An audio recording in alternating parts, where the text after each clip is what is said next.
Hello everyone, how are you today? Welcome back to my class, Patsaria Chemistry Classes Gwalior. Today we are going to discuss on lecture number 17. In this lecture, we will discuss about Hinsberg test. This lecture is very important for those students who are preparing for G or NEET with academic. So let's start without delay. आज के इस lecture में मैं आपको nitrogen containing compound means amines की chemical properties पढ़ा रहा हूं और इसका ये 17th वीडियो है।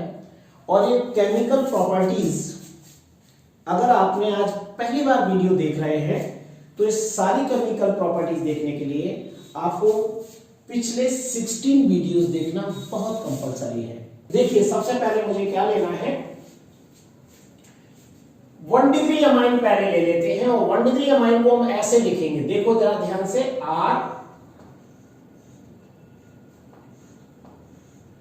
RNH2, इसको कहते हैं 1 degree amine. RNH2 is a 1 degree amine और इस 1 डिग्री अमाइन की रिएक्शन हमें किससे कराना है? हिंसबर्ग रिएजेंट से।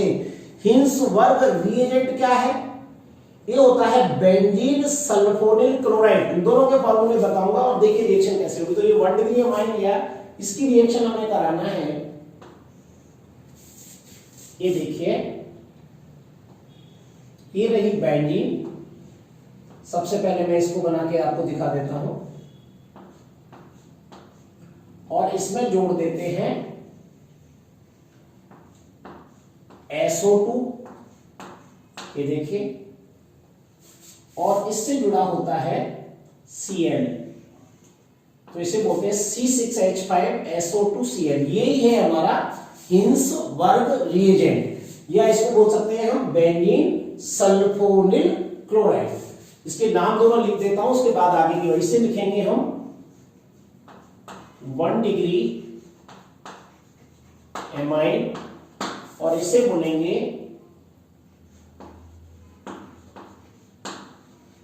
Benzene sulfonyl chloride. इस बेंजीन सल्फोनाइल क्लोराइड, इसी को हम हिंसबर्ग रिएजेंट भी बोलते हैं। हिंसबर्ग रिएजेंट इसी का नाम है। ये नाम आपको याद होना चाहिए। देखते जाइए ध्यान से, कोई ज्यादा विशेष चीज नहीं है। ये वह बेंजीन सल्फोनिल क्लोराइड या हिंसबर्ग रिएजेंट, बेंजीन यानी C6H5SO2Cl, और ये है हमारा 1 डिग्री अमाइन जिसकी हमें इससे रिएक्शन कराना है। बस इस रिएक्शन में आपको हाइड्रोक्लोरिक एसिड यानी HCl को लिबरेट करना है। कैसे? देखिए ये Cl है और ये H है, तो यहां से हम इसको बाहर कर देते हैं। ये HCl को बाहर कर दिया। देखिए क्या बनेगा, बस इसको दोनों पार्ट को आपको जोड़ देना है, तो ये फिर से बनेगा हमारा, देखो यहां पर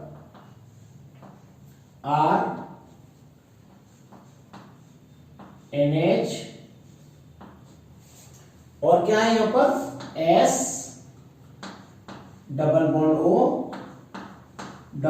O सिंगल बॉन्ड, फिर से यहां पर C6H5 या आप PH करके भी लिख सकते हो। ये देखिए ये बन गया हमारा, इसी का नाम है सल्फोनामाइड। लेकिन इसे लिखते कैसे हैं? इसे लिखा जाएगा N एल्काइल बेंजीन सल्फोनामाइड।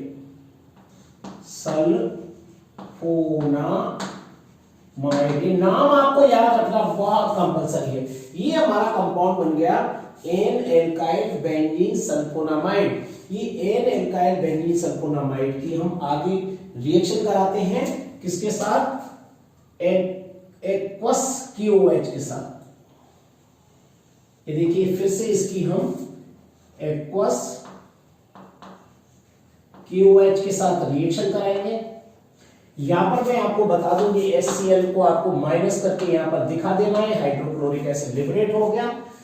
तो ये जो कंपाउंड आप देख रहे हैं एन एल्काइल बेंजीन सल्फोनामाइड, ये पोटेशियम हाइड्रोक्साइड में डिजॉल्व हो जाता है। तो इसके साथ रिएक्शन जैसे कराएंगे तो यहां पर जो NH से H जुड़ा हुआ है ये एसिडिक हाइड्रोजन कहलाता है। तो यहां पर एसिड बेस रिएक्शन होती है और देखिए ये H यहां से रिप्लेस हो जाएगा ये वाला H, और इसकी जगह कौन आ जाएगा, K आ जाएगा। तो देखिए इस पर N पर नेगेटिव चार्ज आएगा और ये कंपाउंड बनेगा R सिंगल बॉन्ड N। अभी H यहां से लिबरेट हो जाएगा तो ये इलेक्ट्रॉन यहां पर चले जाएंगे, इसके इस पर नेगेटिव चार्ज आ जाएगा तो यहां पर हम नेगेटिव लिखेंगे और इससे कौन जुड़ जाएगा, K, इस पर पॉजिटिव चार्ज होगा, ये सॉल्ट बन जाएगा। और पूरे रिएक्शन जैसी की जैसी आप लिख देंगे S डबल बॉन्ड वो पहले भी था, यहां पर जैसा का जैसा रहने दीजिए और इससे ये बेंजीन रिंग आपको दिखा देना है ये, यानी एन एल्काइल बेंजीन सल्फोनामाइड का पोटेशियम सॉल्ट बन जाता है। तो यहां पर आप लिख सकते हो ये पोटेशियम सॉल्ट है। ये पोटेशियम सॉल्ट वाटर सॉल्युबल होता है। कैसा है, वाटर सॉल्युबल है, ये इसकी मेन बात है, वाटर सॉल्युबल है। अब इस वाटर सॉल्युबल जो पोटेशियम सॉल्ट आप देख रहे हैं, अगर इसकी मैं फिर से हाइड्रोक्लोरिक एसिड से रिएक्शन कराऊं, हाइड्रोक्लोरिक एसिड से रिएक्शन अगर मैं कराता हूं यहां से, तो ये K इसका और इसका Cl मिलके माइनस KCl बाहर निकल जाएंगे और फिर से हमारा ये एन एल्काइल बेंजीन सल्फोनामाइड बन जाएगा जो कि वाटर इनसॉल्युबल है। ये कैसा है, ये वाटर इनसॉल्युबल है, ये वाटर इनसॉल्युबल है। फिर से बन जाएगा। तो इस स्ट्रक्चर को मैं यहां पर बता सकता हूं, तो यहां पर कैसे लिखेंगे इसको, R सिंगल बॉन्ड N, इससे फिर H जुड़ा होगा, ये रहा S double bond O double bond O और यहां पर ये बेंजीन रिंग। देखिए यही कंपाउंड फिर से बन गया एन एल्काइल बेंजीन सल्फोनामाइड। तो इसको क्या लिखेंगे, ये भी हमारा वाटर इनसॉल्युबल है।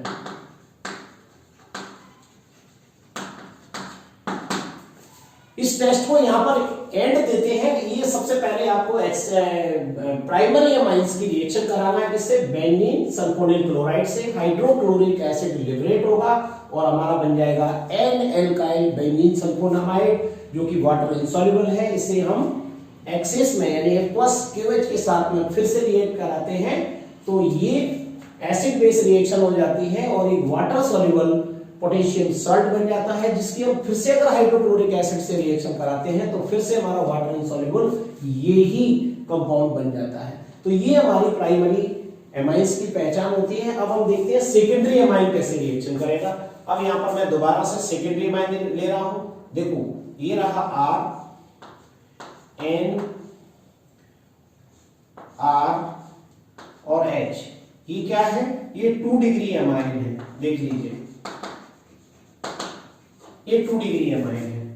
2 डिग्री एमाइन की फिर से हम इंसवर्ग रिएजेंट से रिएक्शन कराते हैं, यानी इसी कंपाउंड से कराएंगे।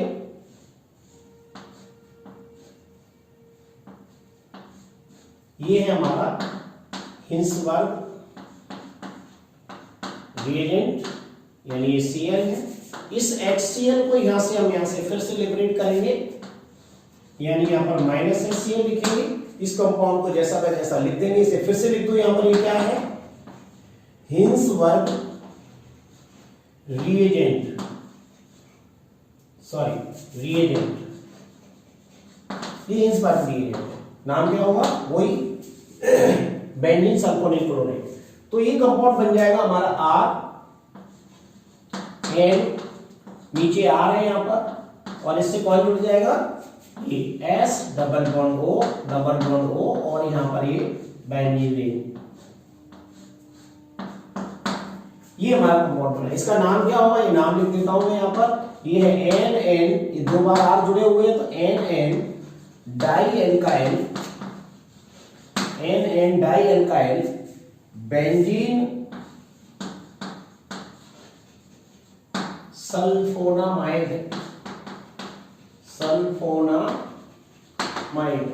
ये हमारा बन गया कंपाउंड। लेकिन इस कंपाउंड की अगर हम KOH से रिएक्शन कराते हैं तो ये KOH में डिसॉल्व नहीं होता है। तो NN di alkyl benzene sulfonamide do not dissolve in KOH because they do not have any acidic hydrogen और नाइट्रोजन एटम। तो यहां पर आप देख रहे हैं इस वाले कंपाउंड में R जुड़ा हुआ, कोई भी एसिडिक हाइड्रोजन नहीं है, इसलिए इसके साथ में डिसॉल्व नहीं होता है। तो नहीं डिसॉल्व होगा तो ये जो कंपाउंड होगा, ये जो बन रहा है वो कैसा है, यहां पर एक वाटर सॉल्युबल था लेकिन यहां पर एक वाटर इनसॉल्युबल होगा। कैसा होगा ये, वाटर इनसॉल्युबल। तो यहां पर लिखेंगे नो रिएक्शन। इसको क्या लिखोगे, वाटर इनसॉल्युबल। इसको आपको विशेष ध्यान रखना है। KOH के साथ रिएक्शन नहीं करेगा, क्यों, क्योंकि इसके पास एसिडिक हाइड्रोजन अवेलेबल नहीं है। ये सेकेंड रिएक्शन है आपकी 2 डिग्री एमाइन की। अब आपको तीसरी रिएक्शन लिखनी है 3 डिग्री एमाइन। इसको कैसे लिखेंगे, RNR